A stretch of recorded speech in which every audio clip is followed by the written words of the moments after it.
গ্রীষ্মকালে চাষ করা হয় এমন সবজিগুলোর মধ্যে একটি হলো ডাঁটা। এই সাদা কাটো ডাঁটা আমরা প্রতিবার এই গরমের সিজনে চাষ করে থাকি এবং সেটি কিভাবে চাষ করি সেটাই আজকে এই ভিডিওতে দেখাবো। তার জন্য এখানে কিছুটা বিছন নিয়েছি, প্রায় 10 গ্রামের মতো নিয়েছি। এগুলোর দাম খুবই কম বলা যায়, অ্যাভারেজ 15 টাকার মতো লাগবে, এক এক দোকানে এক এক রকম, যেহেতু খুচরো বিক্রি হয়। তো সেটাকে আমি রাত্রে থেকে ভিজিয়ে রেখেছি যেন তাড়াতাড়ি অঙ্কুরিত হয়, বালি দিয়ে ভিজিয়ে রেখেছিলাম।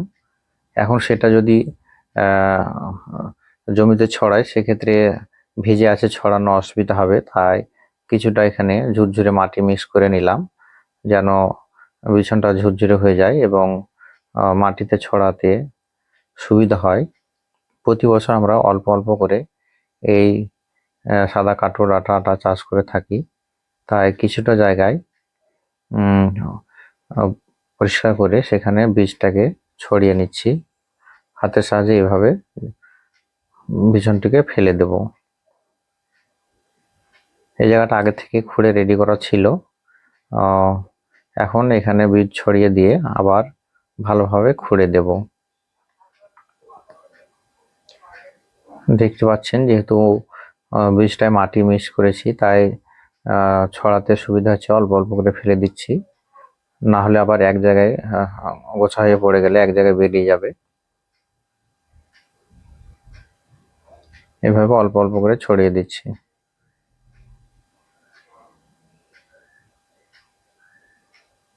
বীজটা ছড়া হয়ে গেলে কোদালের সাহায্যে জায়গাটাকে মোটামুটি খুঁড়ে দেব, তারপর লেবেল করে দেব। এই যে দেখতে পাচ্ছেন কোদালের সাহায্যে খুঁড়ে নিয়েছি, সেটা দেখানো সম্ভব হয়নি ভিডিওটা করার জন্য। এখন দাউলির সাহায্যে সেই খোঁড়া জায়গাটায় লেবেল করে নিব, আর যদি ঘাস থাকে সেটা ধরে ফেলে দেব।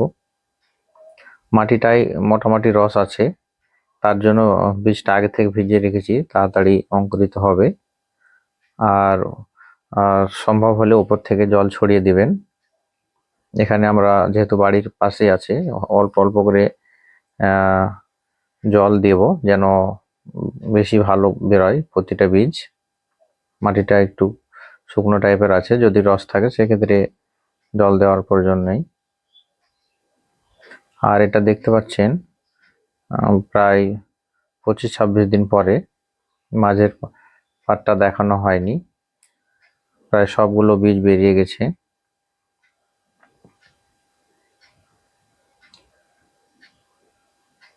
এটা একদম সোজা সোজা ঝাড় হবে না, সাদা কাটো ডাঁটা হবে এটা, এখনো কিছুদিন থাকবে। এটা পাকিয়ে খেলে ভালো লাগে। অনেক সময় অনেকে আবার এই টাইমে খেয়ে নেয়, হয়তো সবজি করে শাক টাইপের, কিন্তু আমরা এটাকে আরো কিছুদিন রাখবো, প্রায় আরো 20-25 দিন রাখার পর এটা যখন ডাঁটাটা শক্ত হবে তখন আমরা এটা খাওয়ার উপযুক্ত মনে করে আবার নিয়ে যাব। এই সাদা কাটো ডাঁটাটা অনেকটাই টেস্টি। এটা আলাদা ভাজা থেকে শুরু করে যে কোনো সবজিতে মিক্স করে খাওয়া যায়।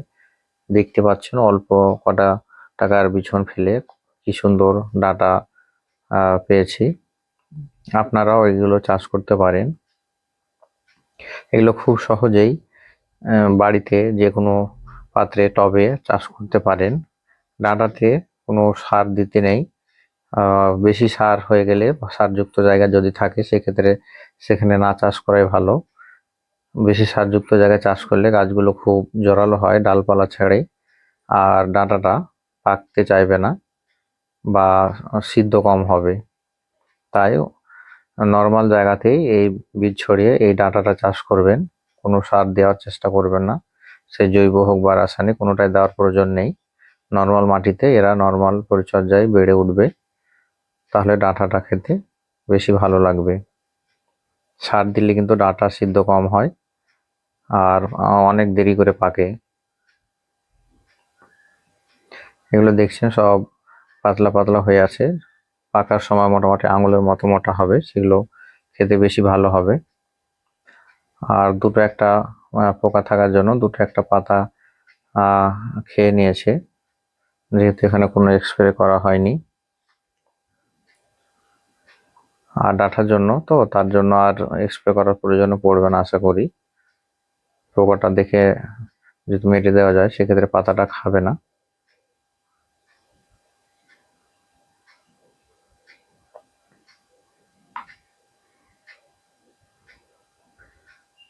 ভিতরে দুই একটা ঘাস আছে, কিন্তু যেহেতু ডাঁটাগুলো অনেক বড় হয়েছে সেক্ষেত্রে ঘাস আর উপরে উঠতে পারবে না।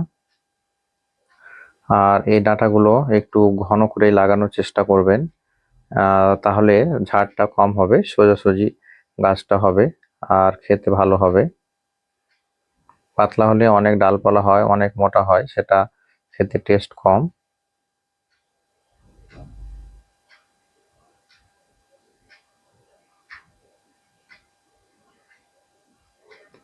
একটু জায়গায় বীজ ফেলার পরও সবগুলোই প্রায় ভালোভাবে বেরিয়েছে। এখানে বীজ ফেলার পরে মাঝে মাঝে কয়েকদিন বৃষ্টি হয়েছে, তার জন্য মাটিগুলো টাইট হয়েছে।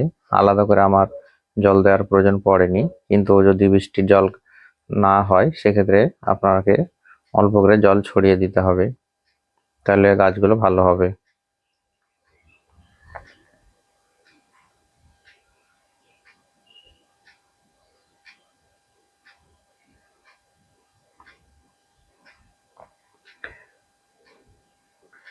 এই ছিল আজকে দেখানোর বিষয় যে কাটো ডাঁটা আমরা বাড়িতে কিভাবে চাষ করি। ভালো লাগলে অবশ্যই আপনারাও এভাবে এই সবজিটি চাষ করতে পারেন, খুব নর্মাল পরিচর্যায়, দেখবেন হবে, বাগানে হোক বা টবে হোক।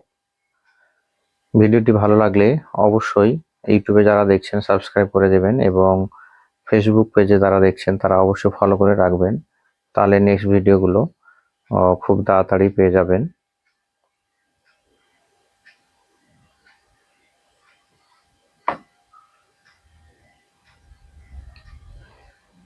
এখানে আলাদা করে এই চ্যানেলে কিছু দেওয়া হয় না, আমরা বাড়িতে যেগুলো চাষ করে থাকি সেগুলো আপনাদের সাথে শেয়ার করি। আপনাদের সুবিধার্থে আপনারাও দেখে সেভাবে করতে পারবেন। আর এগুলো আমার ভালো লাগে চাষ করতে, তাই সবকিছু অল্প অল্প করে বাড়িতে চাষ করে থাকি। সিজনাল সবজি সবকিছুই থাকে, তাই সেরকম বাড়িতে আলাদা করে সবজি কেনার প্রয়োজন পড়ে না।